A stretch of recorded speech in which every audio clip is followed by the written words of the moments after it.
गुरुदेव भगवान की जय। प्यारे कृष्ण कन्हैया लाल की जय।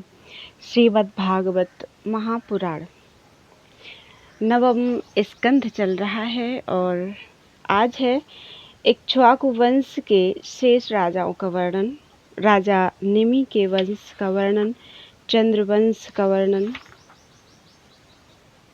ऋचिक, जमदग्नि और परशुराम जी का चरित्र आदि। 12वां अध्याय इक्ष्वाकु वंश के शेष राजाओं का वर्णन।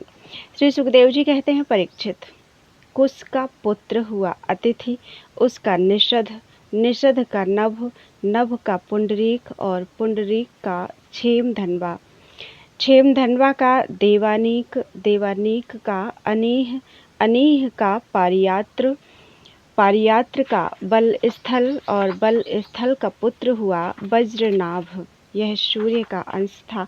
वज्रनाभ से खगण, खगण से विधृति और विधृति से हिरण्यनाभ की उत्पत्ति हुई। वह जैमिनी का शिष्य और योगाचार्य था। कौशल देशवासी याज्ञवल्क्य ऋषि ने उसकी शिष्यता स्वीकार करके उससे अध्यात्म योग की शिक्षा ग्रहण की थी। वह योग हृदय की गांठ काट देने वाला तथा परम सिद्धि देने वाला है। हिरण्यनाभ का पुष्य, पुष्य का ध्रुव संधि, ध्रुव संधि का सुदर्शन, सुदर्शन का अग्निवर्ण, अग्निवर्ण का शीघ्र और शीघ्र का पुत्र हुआ मरु। मरु ने योग साधना से सिद्धि प्राप्त कर ली और वह इस समय भी कलाप नामक ग्राम में रहता है। कलयुग के अंत में सूर्यवंश के नष्ट हो जाने पर वह उसे फिर से चलाएगा। मरु से प्रशुश्रुत, उससे संधि और संधि से अमरसण का जन्म हुआ। अमरसण का महाश्वान और महाश्वान का विश्वसाह्व, विश्वसाह्व का प्रसेनजित, प्रसेनजित का तक्षक और तक्षक का पुत्र बृहदबल हुआ। परीक्षित, इसी बृहदबल को तुम्हारे पिता अभिमन्यु ने युद्ध में मार डाला था। परीक्षित, इक्ष्वाकु वंश के इतने नरपति हो चुके हैं, अब आने वालों के विषय में सुनो। बृहदबल का पुत्र होगा बृहद्रण, बृहद्रण का उरुक्रिय, उसका वत्सवृद्ध, वत्सवृद्ध का प्रतिव्योम, प्रतिव्योम का भानु और भानु का पुत्र होगा सेनापति दिवाक, दिवाक का वीर सहदेव, सहदेव का बृहदस्व, बृहदस्व का भानुमान, भानुमान का प्रतीकाश्व और प्रतीकाश्व का पुत्र होगा सुप्रतीक, सुप्रतीक का मरुदेव, मरुदेव का सुनक्षत्र, सुनक्षत्र का पुष्कर, पुष्कर का अंतरिक्ष, अंतरिक्ष का सुतपा और सुतपा का पुत्र होगा अमित्रजित। अमित्रजित से बृहद्राज, बृहद्राज से बर्हि, बर्हि से कृतंजय, कृतंजय से रणंजय और रणंजय से संजय होगा। संजय का शाक्य, उसका शुद्धोद और शुद्धोद का लांगल, लांगल का प्रसेनजित और प्रसेनजित का पुत्र क्षुद्रक होगा। क्षुद्रक से रणक, रणक से सुरथ और सुरथ से इस वंश के अंतिम राजा सुमित्र का जन्म होगा। ये सब बृहदबल के वंशधर होंगे। इक्ष्वाकु का यह वंश सुमित्र तक ही रहेगा, क्योंकि सुमित्र के राजा होने पर कलयुग में यह वंश समाप्त हो जाएगा। बोलो वृंदावन बिहारी लाल की जय। 13वां अध्याय राजा निमि के वंश का वर्णन। श्री सुखदेव जी कहते हैं, परीक्षित, इक्ष्वाकु के पुत्र थे निमि। उन्होंने यज्ञ आरंभ करके महर्षि वशिष्ठ को ऋत्विज के रूप में वरण किया। वशिष्ठ जी ने कहा कि राजन, इंद्र अपने यज्ञ के लिए मुझे पहले ही वरण कर चुके हैं। उनका यज्ञ पूरा करके मैं तुम्हारे पास आऊँगा, तब तक तुम मेरी प्रतीक्षा करना। यह बात सुनकर राजा निमि चुप हो रहे और वशिष्ठ जी इंद्र का यज्ञ कराने चले गए। विचारवान निमि ने यह सोचकर कि जीवन तो क्षणभंगुर है, विलंब करना उचित ना समझा और यज्ञ प्रारंभ कर दिया। जब तक गुरु वशिष्ठ जी न लौटे तब तक के लिए उन्होंने दूसरे ऋत्विजों को वरण कर लिया। गुरु वशिष्ठ जी जब इंद्र का यज्ञ संपन्न करके लौटे तो उन्होंने देखा कि उनके शिष्य निमि ने तो उनकी बात न मानकर यज्ञ प्रारंभ कर दिया है। उस समय उन्होंने शाप दिया कि निमि को अपनी विचारशीलता और पांडित्य का बड़ा घमंड है, इसलिए इसका शरीर पात हो जाए। निमि की दृष्टि में गुरु वशिष्ठ का यह शाप धर्म के अनुकूल नहीं प्रतिकूल था। इसलिए उन्होंने भी शाप दिया कि आपने लोभवश अपने धर्म का आदर नहीं किया, इसलिए आपका शरीर भी गिर जाए। यह कहकर आत्मविद्या में निपुण निमि ने अपने शरीर का त्याग कर दिया। परीक्षित, इधर हमारे वृद्ध प्रपितामह वशिष्ठ जी ने भी अपना शरीर त्याग कर मित्रा वरुण के द्वारा उर्वशी के गर्भ से जन्म ग्रहण किया। राजा निमि के यज्ञ में आए हुए श्रेष्ठ मुनियों ने राजा के शरीर को सुगंधित वस्तुओं में रख दिया। जब सत्रयाग की समाप्ति हुई और देवता लोग आए, तब उन लोगों ने उनसे प्रार्थना की, महानुभावों, आप लोग समर्थ हैं, यदि आप प्रसन्न हो तो राजा निमि का यह शरीर पुनः जीवित हो उठे। देवताओं ने कहा, ऐसा ही हो। उस समय निमि ने कहा, मुझे देह का बंधन नहीं चाहिए। विचारशील मुनिजन अपनी बुद्धि को पूर्ण रूप से श्री भगवान में ही लगा देते हैं और उन्हीं के चरण कमलों का भजन करते हैं। एक न एक दिन यह शरीर अवश्य ही छूटेगा। इस भय से भीत होने के कारण वे इस शरीर का कभी संयोग ही नहीं चाहते, वे तो मुक्त ही होना चाहते हैं। अतः मैं अब दुख, शोक और भय के मूल कारण इस शरीर को धारण करना नहीं चाहता। जैसे जल में मछली के लिए सर्वत्र ही मृत्यु के अवसर हैं, वैसे ही इस शरीर के लिए भी सब कहीं मृत्यु ही मृत्यु है। देवताओं ने कहा, मुनियों, राजा निमि बिना शरीर के ही प्राणियों के नेत्रों में अपनी इच्छा के अनुसार निवास करें। वे वहां रहकर सूक्ष्म शरीर से भगवान का चिंतन करते रहें। पलक उठने और गिरने से उनके अस्तित्व का पता चलता रहेगा। इसके बाद महर्षियों ने यह सोचकर कि राजा के ना रहने पर लोगों में अराजकता फैल जाएगी, निमि के शरीर का मंथन किया। उस मंथन से एक कुमार उत्पन्न हुआ। जन्म लेने के कारण उसका नाम हुआ जनक। विदेह से उत्पन्न होने के कारण वैदेह और मंथन से उत्पन्न होने के कारण उसी बालक का नाम मिथिल हुआ। उसी ने मिथिलापुरी बसाई। परीक्षित, जनक का उदावसु, उसका नंदिवर्धन, नंदिवर्धन का सुकेतु, उसका देवरात, देवरात का बृहद्रथ, बृहद्रथ का महावीर्य, महावीर्य का सुधृति, सुधृति का धृष्टकेतु, धृष्टकेतु का हर्यश्व और उसका मरु नामक पुत्र हुआ। मरु से प्रतीपक, प्रतीपक से कृतिरथ, कृतिरथ से देवमीढ़, देवमीढ़ से विश्रुत और विश्रुत से महाधृति का जन्म हुआ।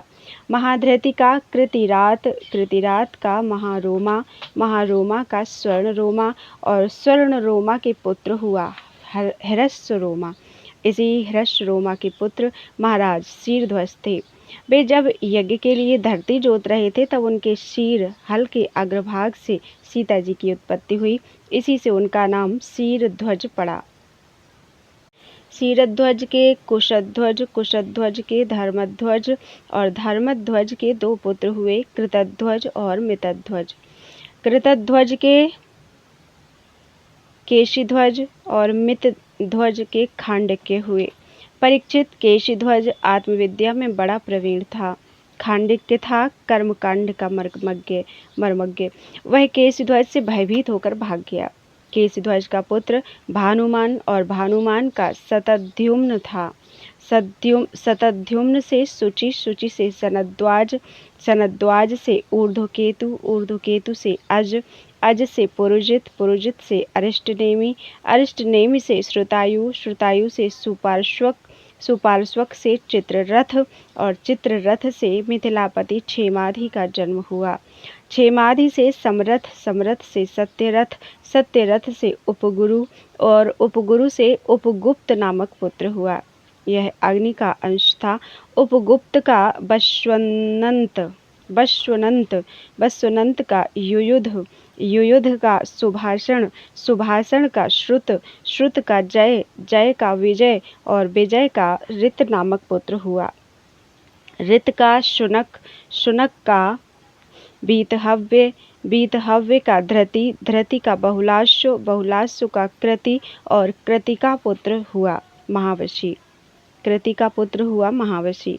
परीक्षित, ये मिथिल के वंश में उत्पन्न सभी नरपति मैथिल कहलाते हैं। ये सब के सब आत्मज्ञान से संपन्न एवं गृहस्थाश्रम में रहते हुए भी सुख दुख आदि द्वंद्वों से मुक्त थे। क्यों न हो, याज्ञवल्क्य के आदि बड़े बड़े योगेश्वरों की इन पर महान कृपा जो थी। बोलो वृंदावन बिहारी लाल की जय। 14वां अध्याय चंद्रवंश का वर्णन। श्री सुखदेव जी कहते हैं, परीक्षित, अब मैं तुम्हें चंद्रमा के पावन वंश का वर्णन सुनाता हूँ। इस वंश में पुरुरवा आदि बड़े बड़े पवित्र कीर्ति राजाओं का वर्णन कीर्तन किया जाता है। सहस्रों सिर वाले विराट पुरुष नारायण के नाभि सरोवर के कमल से ब्रह्मा जी उत्पन्न हुए। ब्रह्मा जी के पुत्र हुए अत्रि। वे अपने गुणों के कारण ब्रह्मा जी के समान ही थे। उन्हीं अत्रि के नेत्रों से अमृतमय चंद्रमा का जन्म हुआ। ब्रह्मा जी ने चंद्रमा को ब्राह्मण, औषधि और नक्षत्रों का अधिपति बना दिया। उन्होंने तीनों लोकों पर विजय प्राप्त की और राजसूय यज्ञ किया। इससे उनका घमंड बढ़ गया और उन्होंने बलपूर्वक बृहस्पति की पत्नी तारा को हर लिया। देवगुरु बृहस्पति ने अपनी पत्नी को लौटा देने के लिए उनसे बार बार याचना की, परंतु वे इतने मतवाले हो गए थे कि उन्होंने किसी प्रकार उनकी पत्नी को नहीं लौटाया। ऐसी परिस्थिति में उसके लिए देवता और दानवों में घोर संग्राम छिड़ गया। शुक्राचार्य जी ने बृहस्पति जी के द्वेष से असुरों के साथ चंद्रमा का पक्ष ले लिया और महादेव जी ने स्नेहवश समस्त भूतगणों के साथ अपने विद्या गुरु अंगिरा जी के पुत्र बृहस्पति का पक्ष लिया। देवराज इंद्र ने भी समस्त देवताओं के साथ अपने गुरु बृहस्पति जी का ही पक्ष लिया। इस प्रकार तारा के निमित्त से देवताओं और असुरों का संहार करने वाला घोर संग्राम हुआ। तदनंतर अंगिरा ऋषि ने ब्रह्मा जी के पास जाकर यह युद्ध बंद कराने की प्रार्थना की। इस पर ब्रह्मा जी ने चंद्रमा को बहुत डांटा फटकारा और तारा को उसके पति बृहस्पति जी के हवाले कर दिया। जब बृहस्पति जी को यह मालूम हुआ कि तारा तो गर्भवती है, तब उन्होंने कहा, दुष्टे, मेरे क्षेत्र में यह तो किसी दूसरे का गर्भ है, इसे तू अभी त्याग दे, तुरंत त्याग दे, डर मत, मैं तुझे जलाऊंगा नहीं, क्योंकि एक तो तू स्त्री है और दूसरे मुझे भी संतान की कामना है।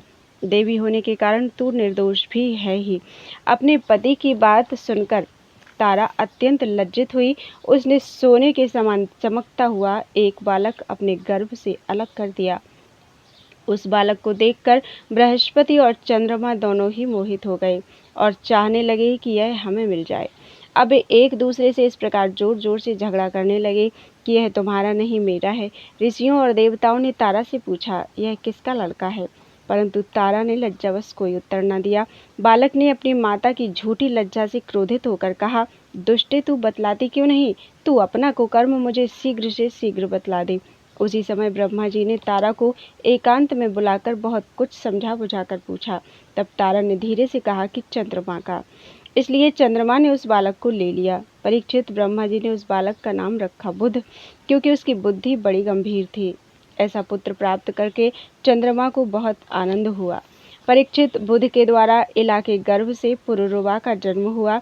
इसका वर्णन मैं पहले ही कर चुका हूँ।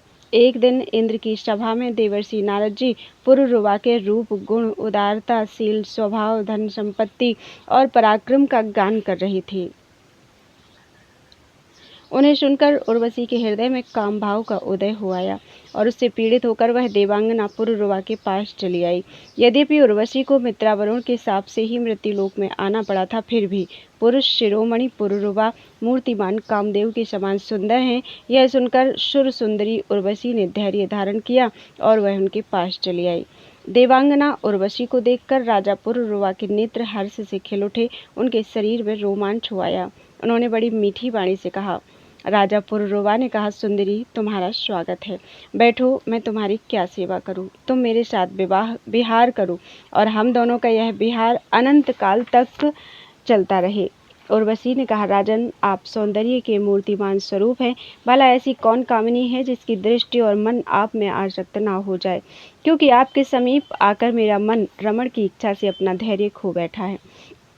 राजन, जो पुरुष रूप, गुण आदि के कारण प्रशंसनीय होता है, वही स्त्रियों को अभीष्ट होता है। अतः मैं आपके साथ अवश्य विहार करूंगी, परंतु मेरे प्रेमी महाराज, मेरी एक शर्त है। मैं आपको धरोहर के रूप में भेड़ के 2 बच्चे सौंपती हूँ, आप इनकी रक्षा करना।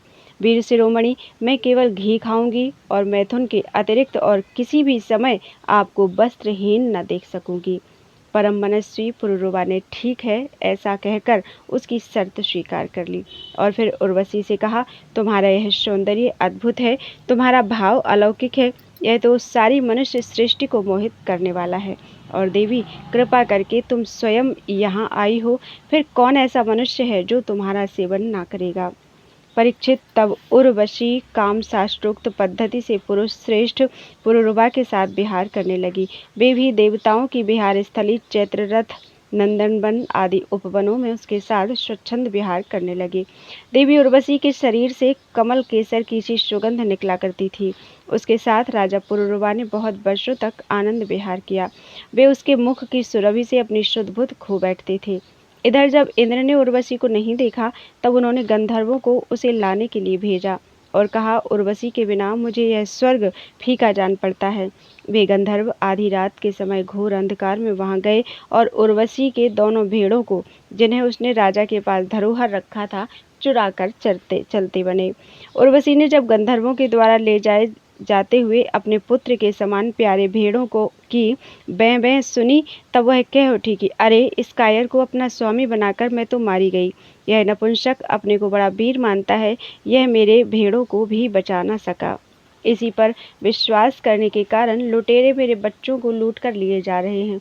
मैं तो मर गई। देखो तो सही, यह दिन में तो मर्द बनता है और रात में स्त्रियों की तरह डर कर सोया रहता है।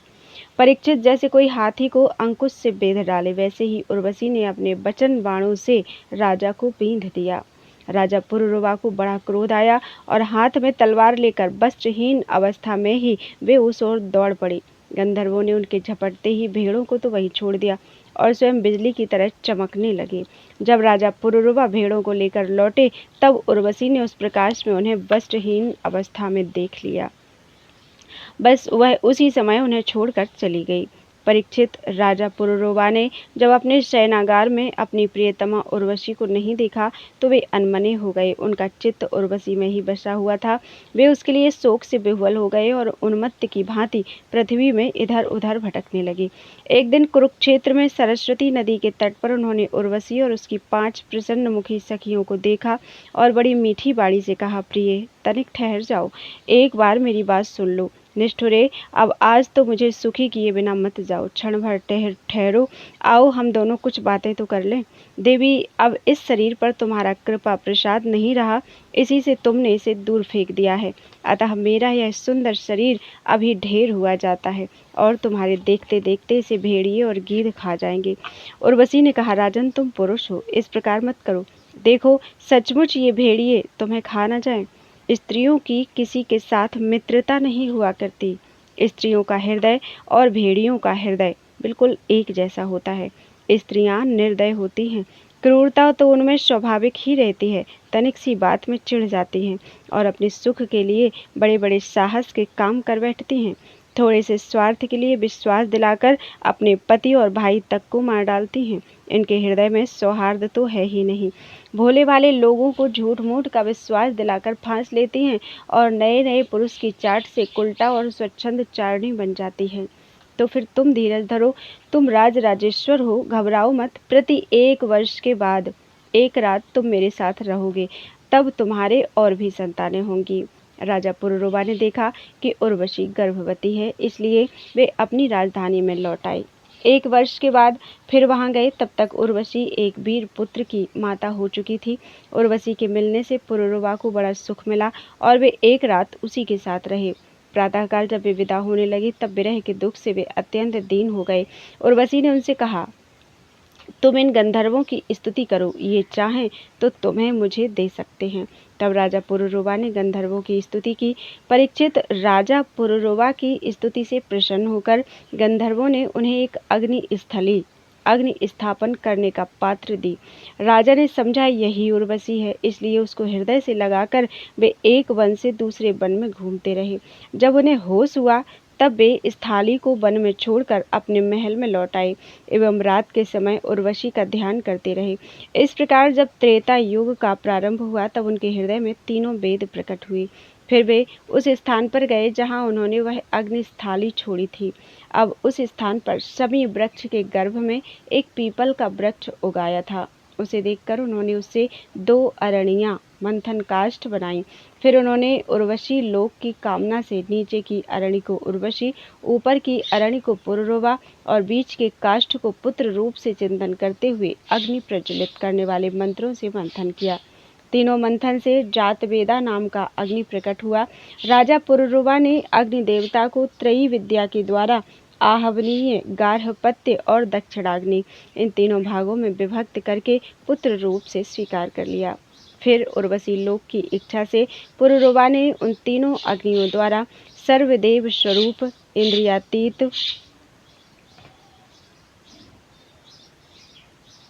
यज्ञपति भगवान श्री हरि का यजन किया। परीक्षित, त्रेता के पूर्व सतयुग में एकमात्र प्रणव ओमकार ही वेद था। सारे वेद शास्त्र उसी के अंतर्भूत थे। देवता थे एकमात्र नारायण और कोई नहीं था।